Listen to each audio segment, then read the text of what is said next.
Oke, assalamualaikum warahmatullahi wabarakatuh. Oke, eh di pertemuan kali ini ya, di pertemuan 3 kali ini, di mata kuliah eh, web programming ya, artinya kita di sini bahas PHP dasar ya. Nah, kali ini saya akan bahas yang namanya logika percabangan ya. Saya akan bahas yang namanya logika percabangan. Nah, apa yang disebut dengan logika percabangan ya? Logika percabangan itu adalah sebuah logika ya atau sebuah kondisi kita harus memilih dari dua pilihan atau beberapa pilihan. Nah, jadi misalkan contohnya seperti ini. Misalkan eh jika ya, jadi kalau misalkan pilihannya jika nilai saya itu misalkan 90, artinya saya mendapatkan nilai A seperti itu. Nah, jika misalkan di 80 sampai 89 maka dapat nilai B dan sampai seterusnya. Jadi logika percabangan di sini artinya kita memilih beberapa kondisi gitu. Jadi kita memilih sebuah kondisi dari beberapa kondisi yang ditawarkan. Nah, biasanya di logika percabangan itu ada banyak macamnya ya. Ada pertama logika percabangan yang biasa digunakan orang ya, itu if else. Ada lagi switch case. Jadi ada lagi banyak macamnya. Jadi biasanya sih kalau saya akan saya ajarkan ini dua macam ini, if else dan switch case. Nah, di logika percabangan kali ini ya seperti yang saya udah bilang di pertemuan sebelumnya ya. Sebelumnya kan kalian udah bikin kalkulator sederhana ya, kalkulator sederhana tapi masih menggunakan satu-satu bagian aja gitu. Misalkan kekurangan satu file. Nah, kalau misalkan apa namanya? Pembagian satu file lagi. Nah, jadi kita itu semua kita gabungkan dengan menggunakan logika percabangan ini gitu. Jadi bisa kita gabungkan. Misalnya seperti gini. Kalau misalkan aritmatikanya kita pilih kurang, maka ketika diproses ya nilainya itu dikurangkan. Kalau misalkan ditambah ya nanti nilai tambahkan. Namun sebelum saya masuk ke sana, saya akan jelaskan terlebih dahulu logika percabangan dasarnya dulu gitu. Bagaimana sih logika dasarnya gitu. Oke. Saya akan cobakan secara langsung ya. Nah, silakan dibuka codingannya ya. Nah, saya akan bikin ya. Ini masih dengan project yang sama ya. Jadi saya bikin pertemuan 3 di sini. Oke, pertemuan 3 saya simpan aja dulu. Pertemuan 3. Pertemuan 3.php. Oke. Saya akan bikin seperti ini dulu. PHP saya akan perkenalkan dulu dasar logika percabangan untuk if else dulu ya. Nah, misalkan gini. String nilai satu ya, string nilai 1 sama dengan 90 ya, misalnya seperti itu. Nah, jadi di sini ya saya akan bikin seperti ini. If ya jika menggunakan logika percabangan itu ada if else dan switch case seperti yang saya bilang tadi ya. Nah, saya coba pakai ini dulu, if else. Nah, if artinya jika. Nah, string nilai ya, string nilai 1 ya sama dengan ya. Ntar misalkan seperti ini. Besar sama ya, besar. Nah, lambang besar itu diidentikan dengan tanda siku seperti ini ya, sikunya ke kanan. Kalau misalkan kecil ya, maka dia akan mengarah ke sini. Nah, seperti itu. Jadi misalkan saya bikin gini. Besar sama. Nah, besar sama itu artinya di sini pakai seperti ini, itu besar dulu baru sama dengan. Jangan dibikin seperti ini. Nah, maka ini salah. Ya, ini artinya kan kalau bacanya sama besar, artinya kan salah ya. Apa namanya? Pembacaannya. Maka harusnya bikin seperti ini. Besar sama. Kalau misalkan kecil sama, ya udah kecil sama seperti ini. Nah, jadi pembacaannya seperti itu. Besar sama dari 90 ya. Maka nah, maka kita bikinkan apa sih yang terjadi jika nilainya adalah 90? Sebagai contohnya ya, string huruf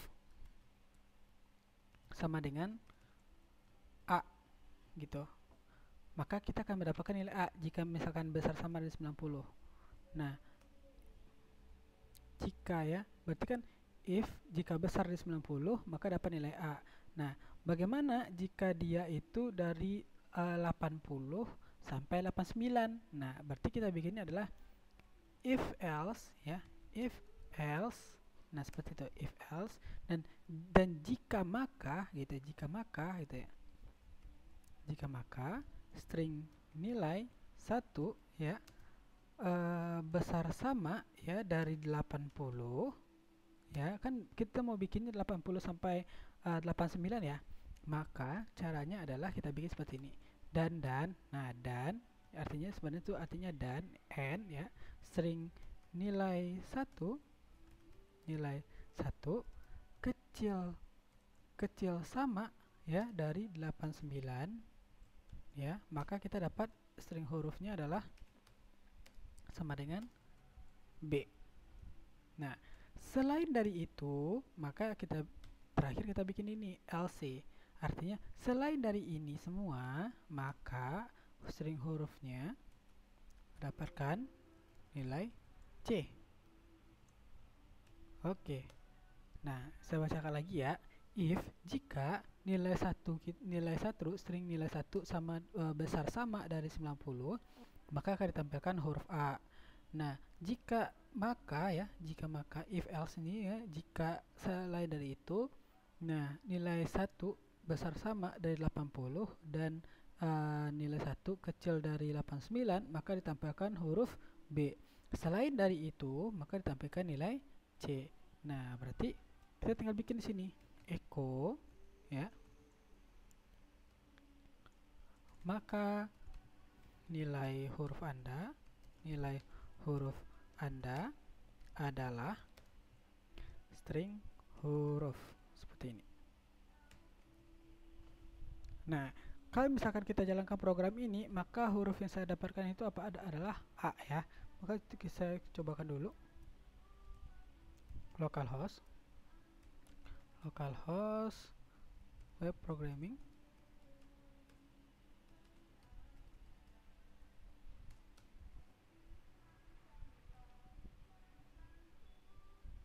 Oke, saya cobakan pertemuan 3 ya. Oke, di sini unexpected LC. Oke, di sini kayaknya masih ada error. Oke, errornya itu berada di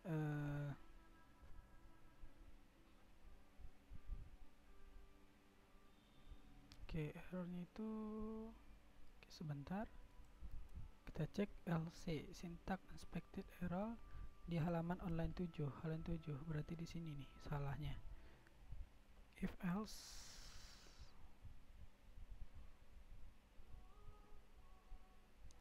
Oke, sepertinya saya kebalik di sini. Else if ya. Else if ya seperti ini. Saya cobakan dulu. Oke, di sini maka nilai huruf Anda adalah A ya. Maka nilai huruf Anda adalah A. Nah, kenapa? Karena nilai di sini adalah 90 ya. Bagaimana kalau misalkan saya ganti ini jadi 85 ya? Berarti dia membaca data ini nih, else if ini. Jadi dia akan membaca data ini. Saya coba jalankan dulu ya, save. Saya jalankan. Maka dapat nilai B. Nah, bagaimana jika nilainya saya masukkan adalah 65 ya, 65, maka yang tampilkan harusnya adalah C ya. Maka kita cobakan di sini. Maka adalah C. Nah, jadi seperti inilah struktur dari penggunaan if else ya. Jadi menggunakan if. Nah, dari nilainya itu apa gitu, kondisi dalamnya. Jadi nilai 1 ini disebut dengan kondisinya gitu, dan dari kondisi itu apa yang dihasilkan itu nih string huruf. Nah, seperti itu. Nah, jadi saya rasa ya kalau untuk logika dasar nih udah bisa ya. Saya udah bisa semua ya, mungkin udah beberapa kali udah pernah belajar. Oke, sekarang saya akan cobakan ya membuat kalkulator sederhana ya dari pertemuan kita sebelumnya itu. Kita cobakan dengan menggunakan logika percabangan seperti ini ya. Oke, silakan ini saya hapus saja ya. Mungkin bagian sudah mencobakan, mungkin dihapus saja ini. Oke, saya akan mulai dulu dengan penggunaan HTML.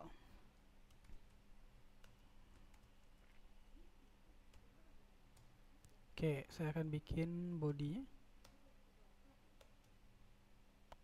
Oke, saya mulai dengan labelnya dulu. Label. Oke, saya bikin di sini. Inputkan nilai 1. Oke, lanjut ya. Saya bikin di sini input. Oke, seperti yang kemarin masih lupa lagi sama saya. Oke, jangan lupa ditambahkan form ya. Tambahkan form dan tutup form di sini. Lalu jangan lupa metodenya adalah post. Oke, seperti ini ya. Oke, kita lanjut lagi ya. Label sudah, input sudah. Input berarti tipenya apa di sini? Tipenya adalah text ya. Name-nya apa? Nah, berarti saya bikin di sini nilai 1. Oke. Nah, terus kita tambahkan p aja ya. Oke. Kita kopikan saja ya, kita kopikan saja. Copy. Kita paste lagi di bawah. Nah, input nilai 1 sudah, berarti input nilai 2. Text, tipenya text, name-nya nilai 2. Nah, seperti ini. Nah, baru kita bikin dengan penggunaan namanya select ya. Jadi ini saya hapus saja. Tambahkan label di sini. Labelnya kita bikin seperti ini. Pilih bentar. Saya bikin di sini aritmatikanya, aritmatika ya. Lalu saya pakai yang menggunakan select di sini. Select seperti ini. Oke, masih ingat ya dengan penggunaan select ya ketika kita belajar web design ya. Jadi select itu ada seperti list ke bawah. Jadi kita klik tuh bagian select tuh ada list ke bawah. Mau kita pilih tambah, mau pilih kurang, mau pilih kali bagi. Jadi bisa terserah. Nah, select. Nah, jangan lupa di bagian select ini kita kasih name-nya ya. Name-nya di sini aritmatika. Ya. Nah, lanjut. Sekarang kita bikin option. Masih ingat ya penggunaan select ya. Jadi di option itu ada namanya option. Nah, option yang di sini baru kita bikin seperti ini. Kalau option ya kita bikin di sini dulu ya. Pilih aritmatikanya. Nah, pilih aritmatika. Nah, setelah itu baru kita bikin lagi option ya, kita pilihannya. Tapi pilih aritmatika ini bukan pilihan kita. Nah, pilihan kita ini berada di selanjutnya ini. Nah, contohnya di sini saya bikin tambah ya, plus seperti ini. Jangan lupa ditambahkan value-nya ya. Masih ingat ini penggunaan value? Value itu artinya nilai dari yang kita pilih. Nah, berarti saya bikin di sini value-nya itu adalah misalkan contoh seperti ini. Tambah seperti ini aja. Ingat ya, kata-katanya adalah tambah. Nah, dengan T-nya kecil, tambah seperti ini. Oke, jadi yang akan ditampilkan itu sebenarnya yang ditampilkan ketika dijalankan program itu kan adalah nilai plus ini aja ya. Nah, tapi nilai plus ini ada nilainya, yaitu ada namanya, yaitu tambah, nama seperti ini. Oke, ini saya kopikan saja ya. Lalu berarti kurang. Oke, seperti ini.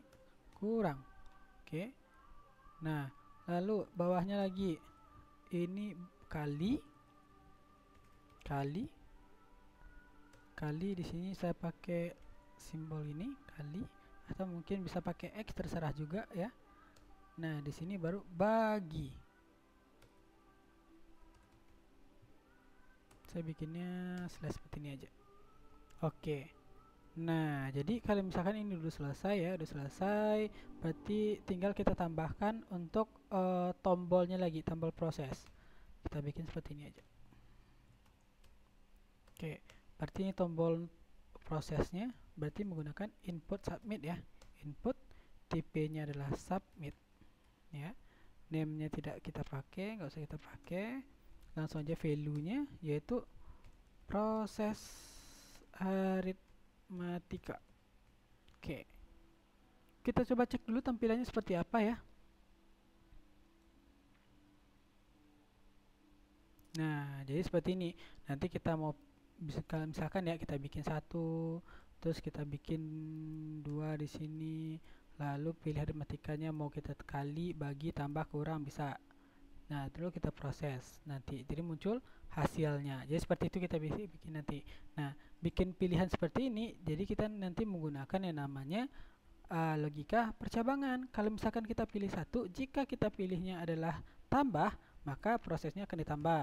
Jika kita pilih kurang, maka akan ditampilkan hasilnya adalah kurang. Nah, seperti itu. Nah, jadi logika percabangan bisa kita gunakan di kalkulator seperti ini gitu.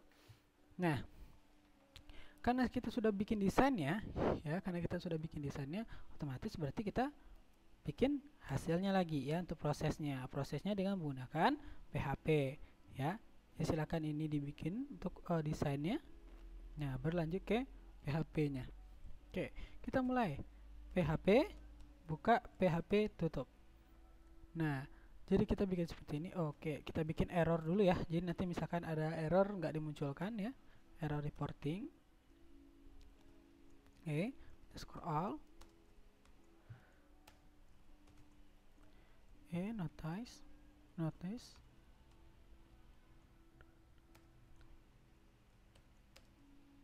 Warning. Oke. Pertama, kita harus perkenalkan dulu variabel untuk inputan kita, yaitu name dari nilai 1 sama nilai 2. Berarti kita harus perkenalkan dulu ya variabelnya dulu ya. String ya. Oke, kita samakan aja kali ya.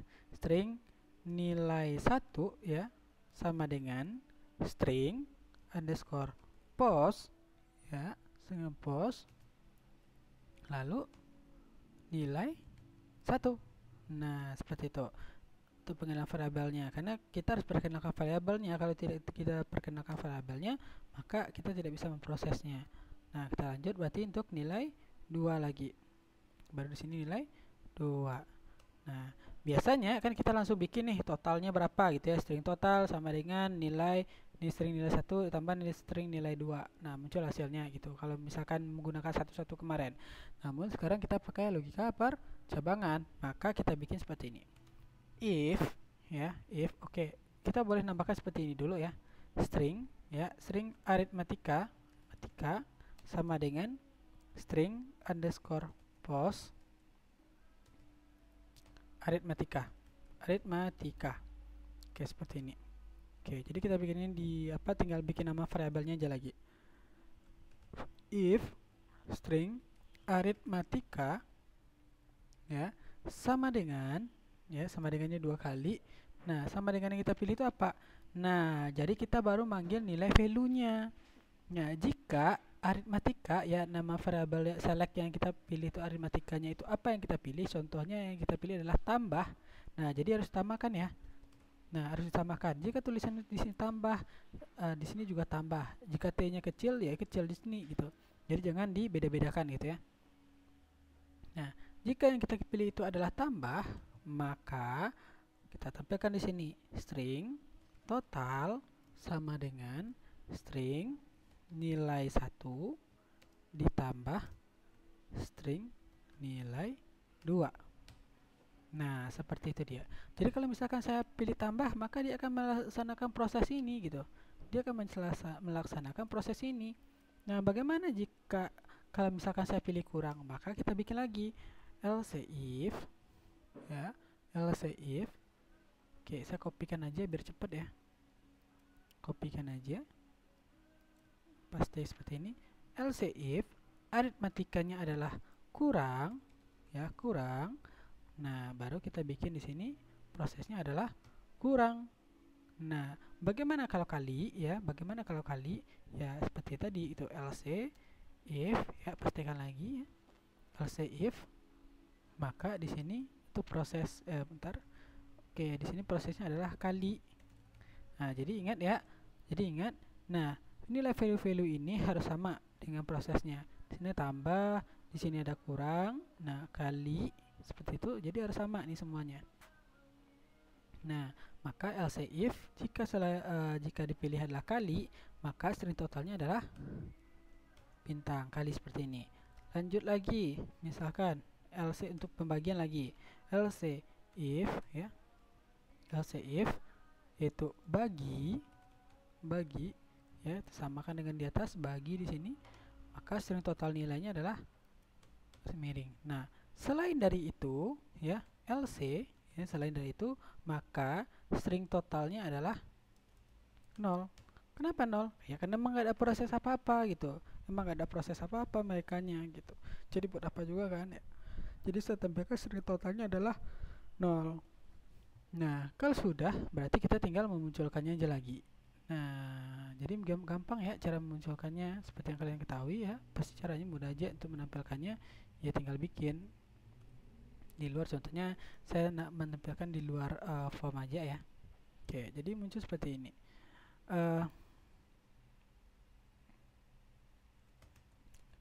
Saya bikinnya di dalam inputan aja kali ya. Input ya. Input tipe ya, tipenya adalah teks ya. Lalu name-nya adalah total ya, maka nilai value-nya. Nah, nilai value-nya lah baru kita isi. Berarti untuk menampilkannya kita menggunakan echo ya, menggunakan echo otomatis kita bikin PHP lagi gitu ya. PHP buka, PHP tutup. Kita bikin echo ya, terus baru kita munculkan string total. Nah, seperti itu. Nah, jadi gampang ya. Nah, untuk penggunaannya tadi udah inputkan tipe untuk nilai 1, masukkan nilai 2, terus kita pilih aritmatikanya apa, jadi diproses. Jika nanti dipilih aritmatikanya adalah tambah, maka prosesnya akan ditambah. Jika diurut kurang, maka akan ditampilkan proses kurangannya. Jika selain dari itu, maka totalnya adalah 0. Ya. Oke, sekarang saya akan coba jalankan ya. Di sini sudah memunculkan hasilnya. Sekarang saya akan coba jalankan.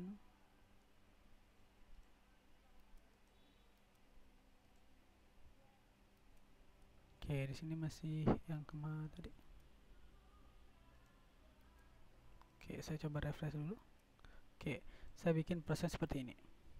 4 ditambah 8 ya. 4 nilai satunya, nilai 2 8. Saya akan coba proses tambahnya. Saya proses. Maka hasilnya adalah 12.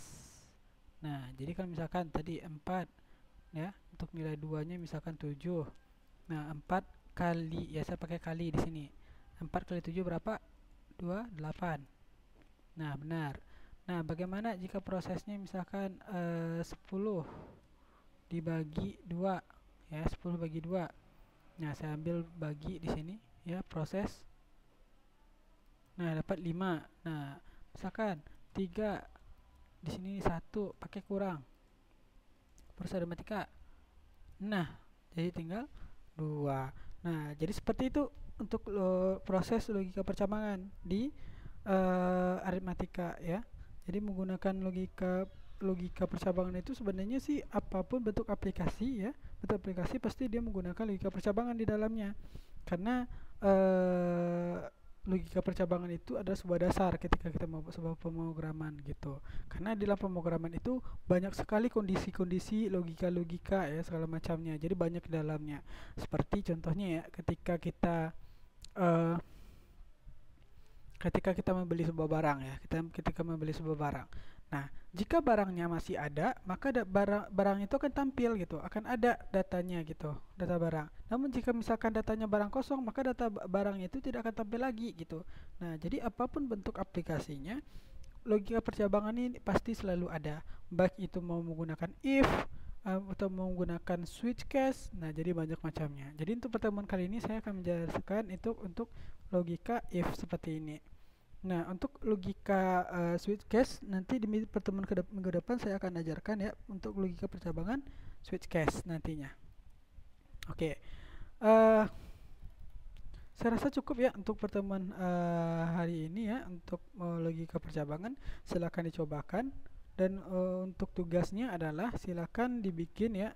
Kalau minggu kemarin kalian sudah bikin minimal 5 ya proses aritmatika selain dari tambah kali bagi kurang ini. Nah, jadi 5 proses tersebut silakan kalian tambahkan ke dalam logika percabangan ini gitu. Jadi silakan ditambahkan.